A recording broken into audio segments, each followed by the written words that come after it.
Ina Podcast.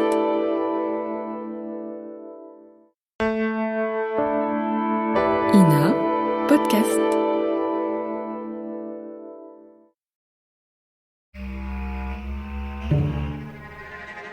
Affaire Dominici,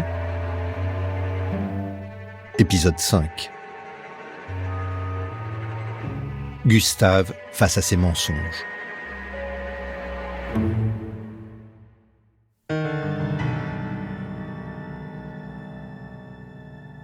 Dans l'épisode précédent, l'enquête a changé de rythme. La presse s'est installée durablement à l'URSS.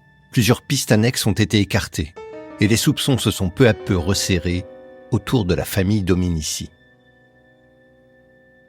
À la Grand-Air, les silences et les contradictions ont commencé à peser. Et surtout, un nom s'est imposé dans l'esprit de Sebeil, celui de Gustave, dont le témoignage présente décidément trop d'incohérences. Nous sommes désormais au cœur de l'enquête. Le commissaire marseillais multiplie les auditions, recoupe les témoignages et relève les failles. Dans cet épisode, nous allons voir comment l'enquête bascule et met au jour les mensonges de Gustave.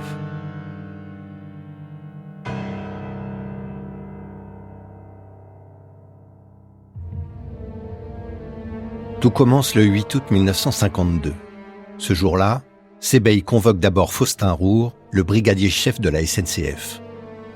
On s'en souvient, le matin du crime, il était arrivé avec ses employés, dont Clovis Dominici, pour voir l'état de l'éboulement et avait trouvé le corps de la fillette. Contrairement aux déclarations de Gustave, Roure affirme au commissaire qu'il ne lui a jamais demandé de retourner inspecter l'éboulement au petit matin du 5 août, puisqu'il avait l'intention de s'en charger lui-même. Le policier mène ensuite l'interrogatoire de Gustave, qui cette fois ne bénéficie d'aucun certificat médical pour le soustraire aux questions de l'enquêteur. Voilà comment Sebeil le décrit dans son rapport. À l'encontre de son père, il est très peu loquace. Ses raisonnements sont assez simplistes, et il part du principe que c'est en parlant le moins qu'on risque le moins de se tromper. Et d'ajouter plus loin, Gustave, plutôt indolent, n'a aucune réaction apparente. Il n'a jamais cessé, comme le reste de tous les siens, de faire preuve d'une tranquillité désarmante. Concernant le point soulevé par Faustin Roure, Gustave Dominici est obligé de reconnaître avoir décidé de son propre chef de retourner inspecter l'éboulement au petit matin, alors même qu'on ne lui avait pas demandé. Pour le reste, Gustave maintient ses premières déclarations. Il a entendu plusieurs coups de feu juste avant 1h du matin, mais aucun cri. Il n'est pas sorti de peur d'être tiré comme un lapin. Les gens qui frappent à votre porte la nuit, déclare-t-il à Sebeil, on ne sait jamais qui ils sont. Sur 3 heures d'entretien, Gustave ne s'exprimera qu'un quart d'heure. L'interrogatoire n'a rien donné de plus, annonce le commissaire Sebeil à la presse dans un bref communiqué. À cet instant de l'enquête, Gustave devient le témoin numéro 1. Aux yeux du commissaire, bien sûr, mais également pour la presse. D'ailleurs, la sortie de l'audition est immortalisée par les crépitements des flashs des appareils photo. Maurice Morin fait partie des nombreux reporters présents sur place ce jour-là. Comme journaliste pour la revue Détective, il prépare une longue enquête. Dans son article, il ne cache pas ses doutes concernant les déclarations de Gustave, notamment à propos des cris des victimes que personne à la ferme n'aurait entendus.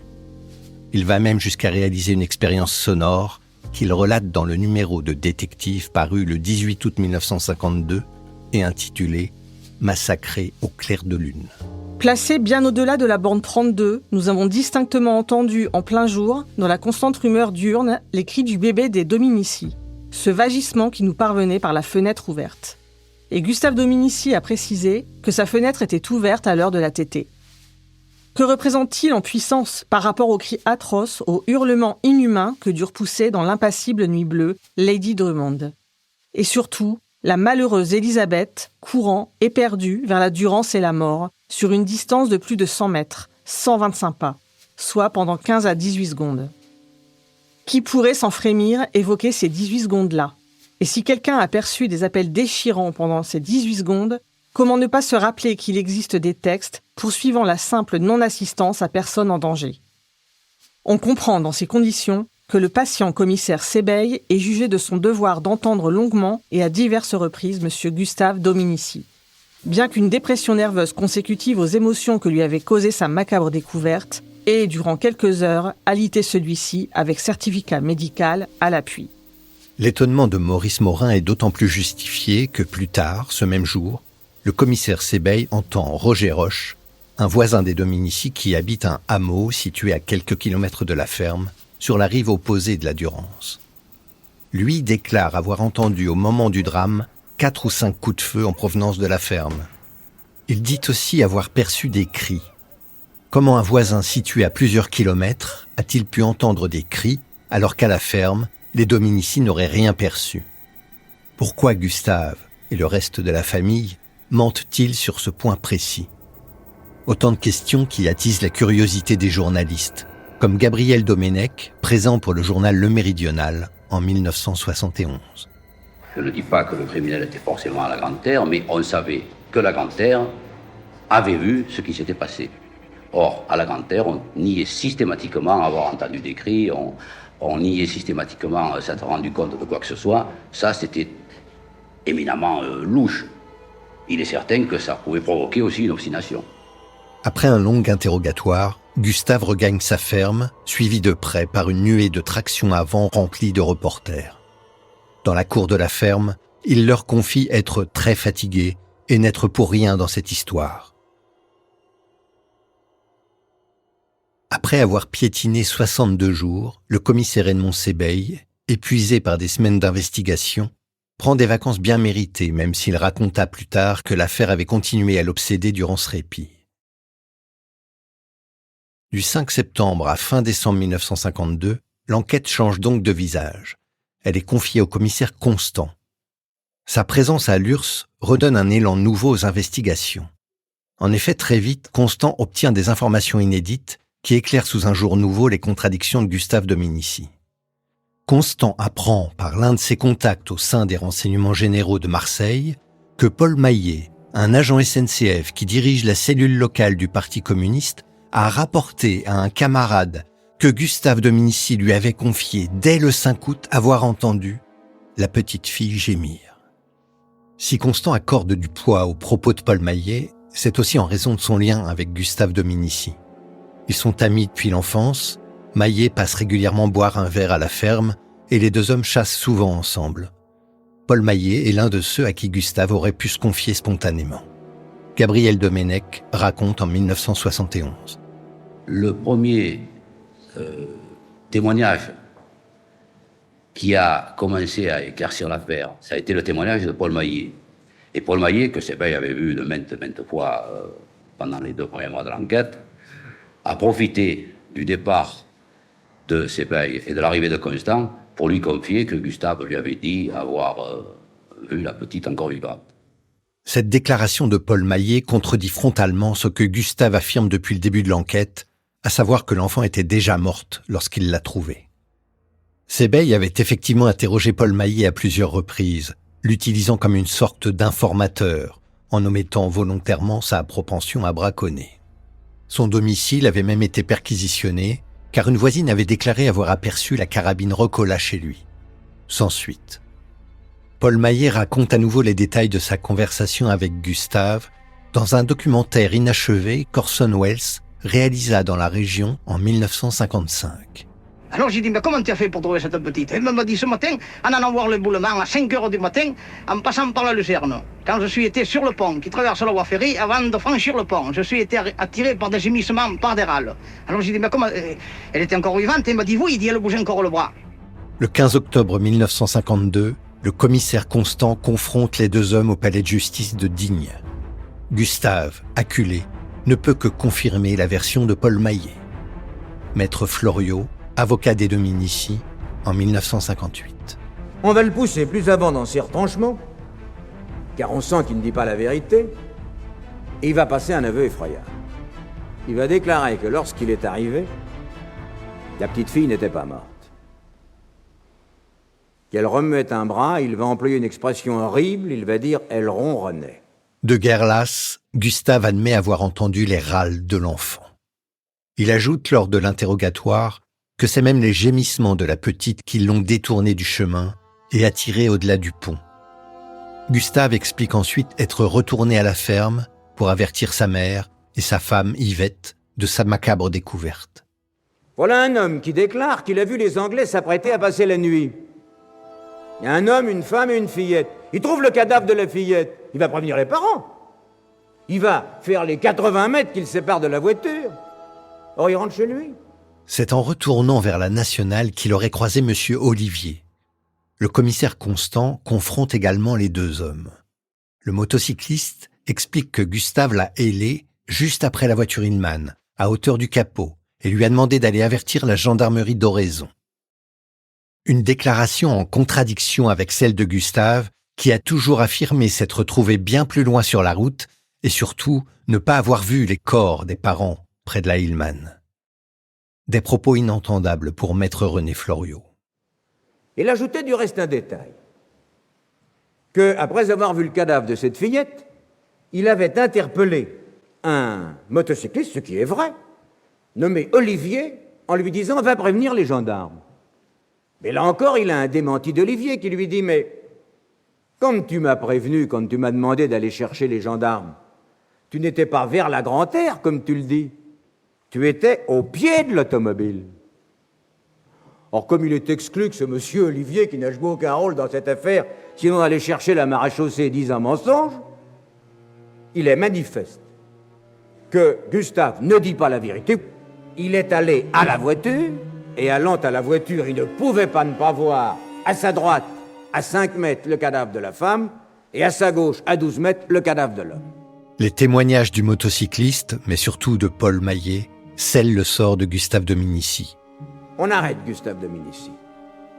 Oh, pour un délit mineur, non-assistance à personne en péril, puisqu'il a reconnu que l'enfant était encore vivante et qu'il ne lui a pas porté secours. Il restera 2 mois détenu, ça ne donnera évidemment rien, sinon une condamnation. Et on pourra reprendre l'enquête à sa sortie de prison.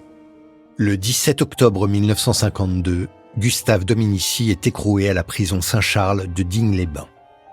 Le 12 novembre, le tribunal correctionnel de Digne le condamne à 2 mois d'emprisonnement pour non-assistance à personne en péril.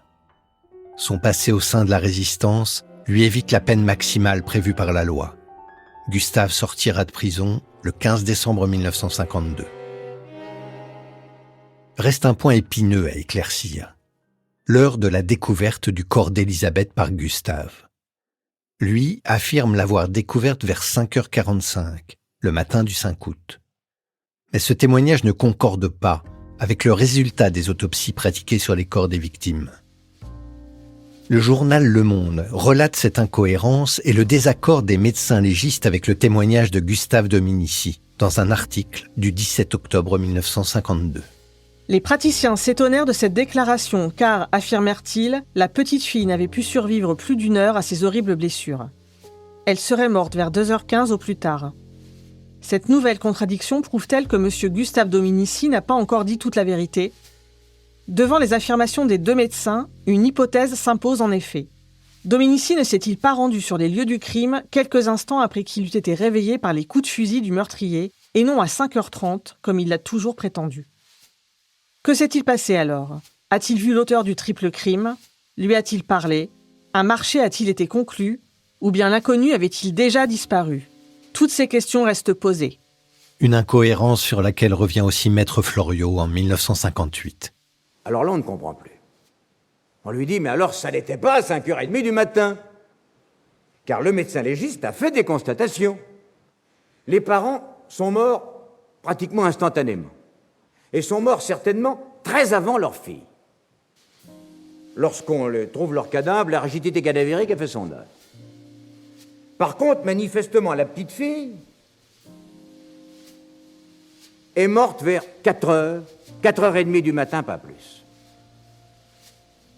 Le médecin légiste ajoute du reste qu'on lui a porté des coups avec une telle violence qu'elle a dû survivre très peu. Alors ça n'est pas à 5h30, et puis c'est bien curieux. Qu'il ait vu l'enfant encore vivante, alors que le médecin légiste dit qu'elle avait le crâne broyé, elle n'a dû par conséquent survivre que quelques minutes. Et cette question d'heure est d'autant plus importante qu'on a entendu 2 camionneurs M. Blanc et M. Moinet, qui sont passés l'un à 4h30 et l'autre à 4h50 sur les lieux du crime. Ils conduisaient de très lourds véhicules, des diesels, ils marchaient à 30 à l'heure sur une route sinueuse. Ils ont par conséquent très bien vu. Or, ils n'ont pas vu la même chose. Le premier, M. Blanc, a vu très bien Lillman arrêtée, mais recouverte d'une bâche. Ça l'a un peu surpris. Et puis, à côté de la voiture, le lit de camp. Or, quand le deuxième passe, 20 minutes plus tard, il voit la voiture à la même place, la bâche a disparu, et le lit de camp aussi. Il faut donc admettre que quelqu'un a fait une mise en scène entre 4h30 et 4h50. C'est-à-dire à peu près l'heure à laquelle la pauvre petite Élisabeth a dû rendre le dernier soupir. Qui a modifié la scène de crime entre les deux passages routiers ? Était-ce Gustave ? Et si oui, que cherchait-il ? À faire disparaître des indices ? À quelle heure a-t-il découvert la petite Élisabeth ? Et quand a-t-il vu les dépouilles de ses parents ? Alors qu'on pourrait croire l'affaire sur le point de s'éclaircir, ces nouveaux éléments et les révélations successives sur la présence matinale de Gustave ne font au contraire qu'épaissir le mystère.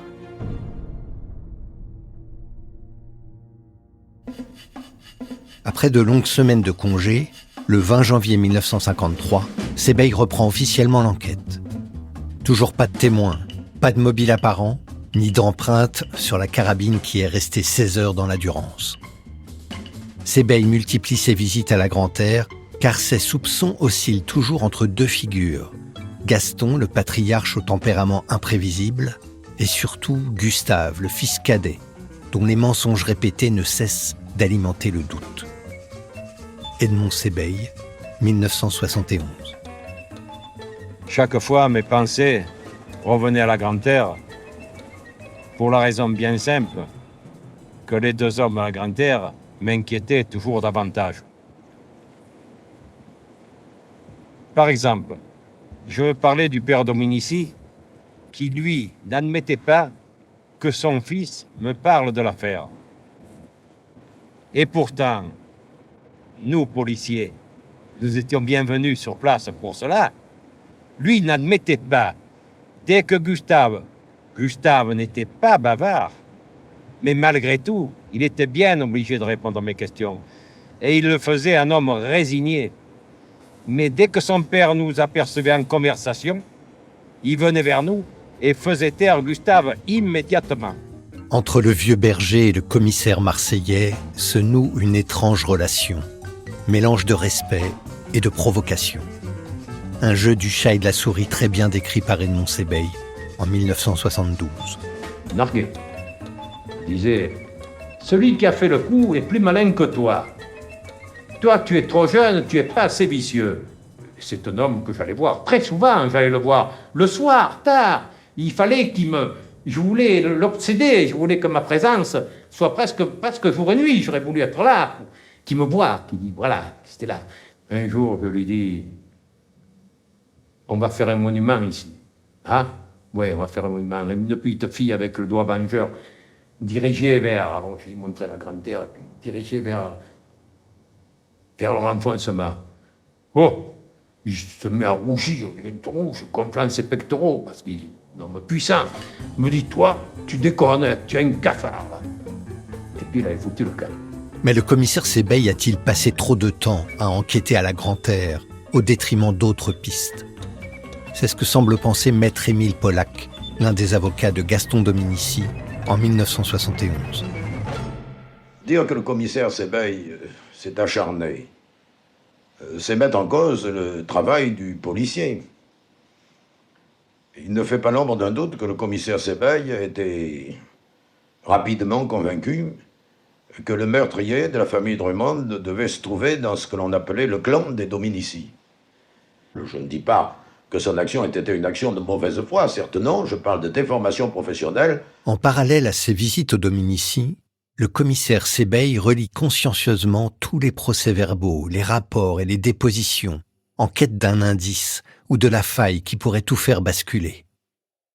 Durant cette phase, il évite de faire des déclarations à la presse, se montrant plus discret. Sa ténacité est bientôt récompensée par une révélation de poids. Une fois de plus, elle vient de Paul Maillet, l'ami de Gustave. Depuis l'incarcération de Gustave, le cheminot affirme recevoir des menaces anonymes. Il a même été victime d'un étrange accident. Surtout, il est désormais brouillé avec tout le clan Dominici, qui l'accuse de chercher à détourner les soupçons de lui-même.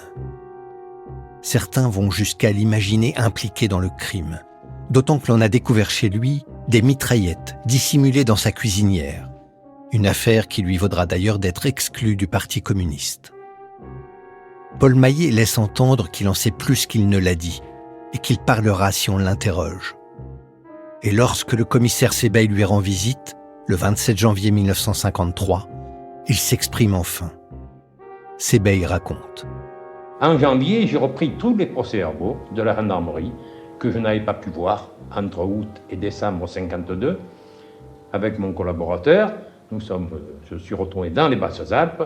La première personne que j'ai vue, ça a été Paul Maillet. Maillet m'avait dit quelques mois plus tôt, puisque Gustave va pas vous le dire, moi je vais vous dire quelque chose. Et il me raconte la scène suivante. En septembre 1952, il se trouvait dans le hangar chez Gustave, où il achetait des pommes de terre. Il y avait sa femme, il y avait Yvette. À un moment donné, elle est partie. Et quand ils sont trouvés tous les deux seuls, à brûle-pourpoint, subitement, Gustave lui dit, si tu avais entendu ces cris, je ne savais plus où me mettre. Chose très importante. C'était la première fois, enfin, que j'entendais qu'on parle de cris. Et Maillet lui dit, en patois, Munteres, où étais-tu? L'autre lui répond, Gustave, aquí davant, là devant. Il lui montre le champ de luzerne.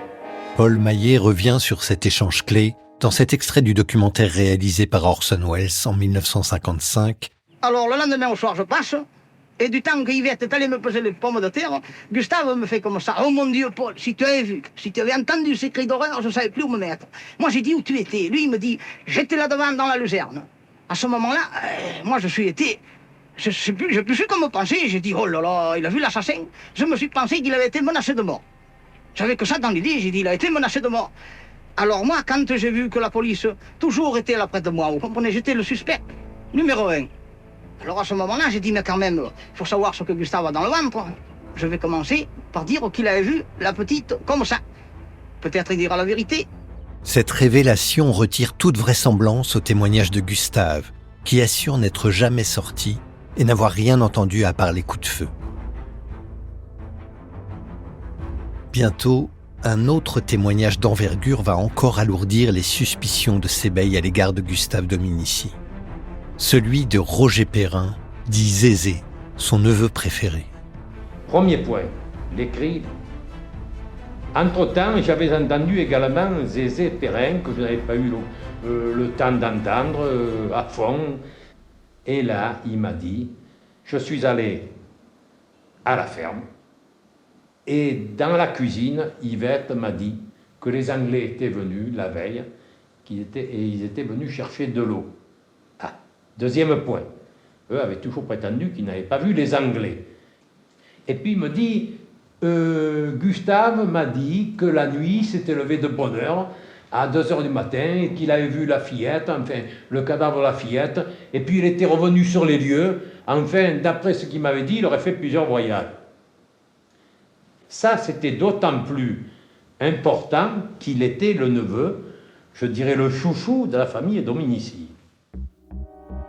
Sebeil se méfie, car Roger Perrin, un adolescent de 17 ans, petit-fils de Gaston Dominici, a plusieurs fois menti aux enquêteurs sur son emploi du temps, concernant la veille et le matin du crime, tentant même de se fabriquer un faux alibi et des déplacements inexacts. Un comportement déstabilisant que Maître Floriot décrit avec une pointe d'ironie dans sa conférence de 1958. On lui dit, mais quel a été votre emploi du temps? Il dit, c'est très simple. La veille du crime, enfin dans la soirée qui a précédé le crime, j'ai arrosé un champ de haricots. Le lendemain matin, je suis allé chez un commerçant qui s'appelle Garcin pour acheter 1 litre de lait. J'ai rencontré M. Roure, qui revenait de la Grand-Terre et qui m'a annoncé le triple crime. On interroge Roure qui dit « ça n'est pas vrai. Je ne suis jamais allé chez Garcin, je n'ai pas acheté de litre de vin, je n'ai pas vu Roger Perrin, je lui ai fait aucune confidence. » Alors on interroge à nouveau Roger Perrin, il dit oui, c'est exact, j'ai menti. Ça n'est pas chez Garcin que j'ai vu Roure, c'est chez moi. Il est venu à la ferme de la Serre pour aller chercher son litre de vin, c'est là qu'il m'a raconté le crime. Roure déclare, mais ça n'est pas vrai, je ne suis pas plus allé à la Serre que j'étais allé chez Garcin. Alors, troisième thèse, ce n'est plus chez Garcin que Roure est allé, c'est chez un nommé Puissant. Il allait chercher du lait chez ce Puissant, mais Puissant n'a pas pu lui en donner parce que lui a dit Puissant, il l'avait donné à un nommé Galizy qu'il avait emporté sans savoir qu'il était destiné à Roger Perrin. Pas de chance. Puissant était mort à cette époque-là. Mort depuis très peu de temps, ce qui fait que ce gamin s'est trompé. Lorsqu'on l'interroge un certain temps, il ne s'est pas souvenu que Puissant était mort. Alors on interroge Galizy, celui qui aura emporté le lait par mégarde. Galizy dit, mais ça n'est pas vrai. Et il ajoute un détail très grave, c'est que Roger Perrin est venu le trouver pour qu'il dise qu'il avait emporté le lait, alors pourquoi ment-on ? Les mensonges de Roger Perrin, mis au jour lors des vérifications policières, fragilisent sa crédibilité et renforcent l'idée d'un climat général de dissimulation autour de la Grande-Terre. Lorsque Roger Perrin révèle finalement que les deux Anglaises seraient venues chercher de l'eau à la ferme, il contredit la version de Gustave et d'Yvette.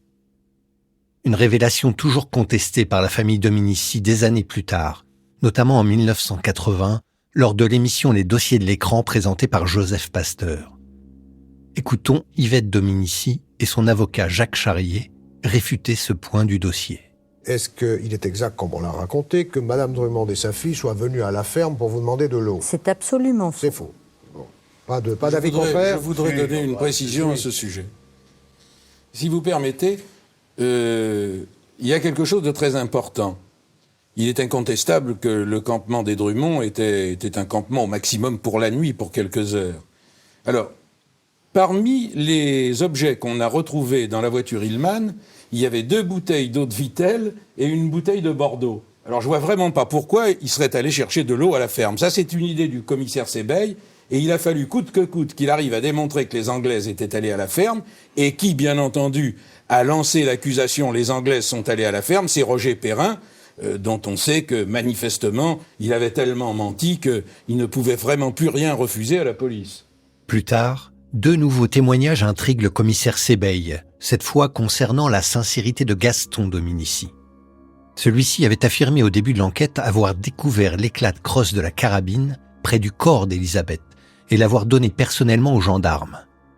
2 témoins infirment cette version. Edmond Sebeil. Quand j'ai repris mon enquête en janvier 1953, je suis allé à Forcalquier et j'ai vu les fossoyeurs qui avaient enlevé les cadavres, des 3 cadavres. Un d'entre eux m'a dit, mais l'éclat de la crosse, c'est moi qui l'ai découvert. Il y avait le maire de Forcalquier qui était là, M. Esparia, qui l'a très bien vu, et c'est moi qui ai remis cet éclat de crosse aux gendarmes. Cet éclat de crosse qui correspondait exactement à l'éclat manquant à la carabine que mes collaborateurs avaient découvert dans l'Endurance. Donc il n'y avait plus de doute à ce moment-là, la carabine qui avait été découverte était bien l'arme du crime, puisque cet éclat de crosse se trouvait sous la nuque de la fillette. Mais quand j'ai appris ça, moi je me suis dit, bon sang, mais c'est lui, mais c'est le vieux qui a fait le coup, maintenant c'est ça. Il n'y a plus à chercher ailleurs. Comment il induit en erreur, il induit tout le monde en erreur. Il essayait, de par ce moyen, de nous faire croire qu'il avait contribué à aider la justice ou la police en faisant ce mensonge. Vous voyez s'il était malin, cet homme. Inutile de vous dire que pendant ces 15 mois d'enquête, j'en ai entendu de vertes pas mûres du père Dominici. Cette certitude est vite balayée par une nouvelle découverte troublante qui fait à nouveau pencher les soupçons vers Gustave. Le corps d'Anne Drummond a été déplacé entre le moment du crime et l'arrivée des gendarmes. Un détail capital qui laisse penser qu'une intervention a eu lieu avant toute constatation officielle. Maître Floriot, 1958. Et puis, on va entendre 2 autres témoins. D'abord, le brigadier Roure de la SNCF, qui le matin vient voir à 6h45 où en est l'éboulement. Alors, on allait voir l'éboulement, il va passer devant le cadavre de Madame Drummond. Elle est enveloppée dans une couverture, mais il est formel, elle est sur le dos. Et ça ne peut pas être une erreur, car un autre témoin va passer un quart d'heure plus tard, à 7 heures, c'est M. Ricard, il fera la même constatation matérielle. Or, lorsque les gendarmes arrivent à 7h30, le cadavre de Mme Dumont est sur le banc. On l'a par conséquent déplacé. Il n'est du reste plus à la même place où Ricard et Roure l'avaient vu. Edmond Sebeil, 1972. Donc, 7 mois, 8 mois après, j'ai revu ce monsieur Ricard. Je l'ai fait venir au bureau. Je lui ai dit, voyons, je ne vous avais pas entendu à l'époque, racontez-moi ce que vous avez vu ce matin-là. Et il me raconte l'histoire, il me raconte ce qu'il avait vu, etc. Enfin, une couverture parallèle à la voiture. Le service judiciaire l'avait photographié, l'emplacement du corps de Lady Drummond, perpendiculaire à la voiture. Comme les gendarmes l'ont découvert dans les lieux, et comme nous l'avons découvert moi-même en arrivant, au début de l'après-midi. Il a bondi, mais jamais de la vie. Mais non, il était parallèle, il était en cette direction, et il nous montre le côté gauche de la voiture. Je dis, bon sang, mais on va lui placer ce cadavre. Fort de tous ces éléments, le commissaire Sebeil convoque Gustave Dominici au palais de justice de Digne le 13 novembre 1953. Et c'est au parquet que j'ai procédé à l'interrogatoire de Gustave. Alors, palier par palier, il a fallu quand même 1 jour et demi. Il a commencé par nier, il a commencé par traiter Zézé de menteur. Le Maillet, c'était un menteur aussi. Enfin bref, puis finalement, il a reconnu une chose, il a reconnu une autre, etc. Maître Floriot nous dévoile les 5 aveux faits par Gustave au commissaire Sebeil. On conduit Gustave Dominici au palais de justice de Digne et on lui fait subir un interrogatoire, car vous comprenez bien que on commence à se poser la question de savoir pourquoi il a menti. Et Gustave Dominici va passer 5 aveux. Il va reconnaître qu'il a bien dit à Maillet si tu avais vu et entendu. Mais il va préciser qu'il a entendu les cris, mais qu'il n'a rien vu. Il s'est mis à la fenêtre, il n'a rien vu. Ça n'est du reste pas vrai, car il faisait ce jour-là une lune étonnante, tout le monde est d'accord sur ce point, et dans ce beau ciel des Basses-Alpes, toujours très clair, on voyait comme en plein jour. Deuxième aveu, c'est bien à 4 heures que j'ai trouvé la petite Élisabeth. Troisième aveu, j'ai laissé passer tous les camionneurs qui se sont succédés sur la route à partir de 4 heures sans les arrêter pour les prier d'aller chercher les gendarmes. Quatrième aveu, j'étais bien à côté de la voiture quand j'ai interpellé Olivier. Je ne pouvais du reste pas ne pas l'interpeller car il m'avait vu. Et cinquième aveu, c'est moi qui ai fait la mise en scène et qui ai modifié la position du cadavre de Mme Drummond. En 1972, le commissaire Sebeil revient sur ce moment décisif. Il raconte comment il a recueilli l'aveu de Gustave. Je lui ai dit, Gustave, il y a 2 solutions là. Le crime a été commis à la Grande-Terre. J'accepte ta mère, j'accepte Yvette. Enfin, normalement, qui y reste? Il reste ton père et toi. Bon, finalement, il s'est effondré. Sa tête sur mon épaule, il s'est mis à pleurer. Et je lui ai dit, Gustave, pleure, ça te soulagera. Pleure. Puis dans un souffle, il m'a dit, c'est mon père qui a fait le coup. Depuis des mois, tous les soupçons convergeaient vers Gustave Dominici. Ses silences, ses mensonges, ses contradictions avaient fait de lui le témoin, puis le suspect numéro 1. Et puis, à l'issue d'un interrogatoire éprouvant, tout bascule. Gustave craque et ses mots tombent, lourds, irréversibles. C'est mon père. Cet aveu marque un tournant majeur dans l'affaire Dominici. Mais il ne met pas fin aux doutes. Il en ouvre d'autres.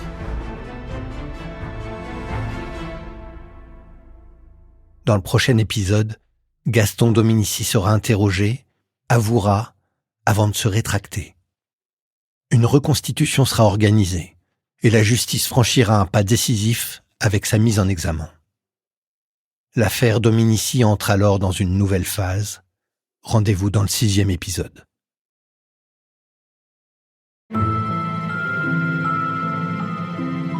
Après avoir captivé des milliers d'auditeurs, les archives du crime arrivent en livre. Pour prolonger l'expérience du podcast, retrouvez dès maintenant en librairie l'affaire Guy Georges et l'affaire Simone Weber, suivie prochainement de l'affaire Ranucci.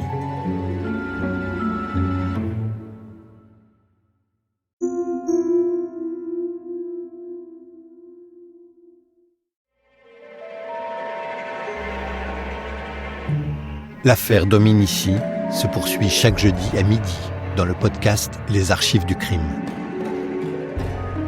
Pour être sûr de ne rater aucun épisode, abonnez-vous sur votre plateforme préférée ou sur podcast@ina.fr.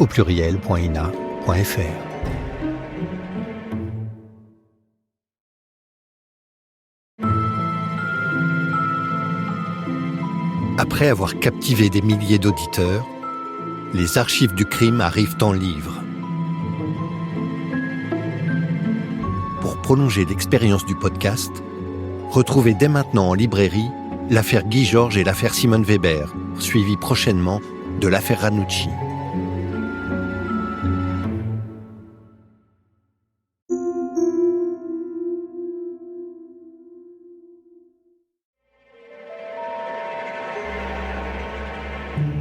L'affaire Dominici se poursuit chaque jeudi à midi dans le podcast Les Archives du crime. Pour être sûr de ne rater aucun épisode, abonnez-vous sur votre plateforme préférée ou sur podcast@ina.fr.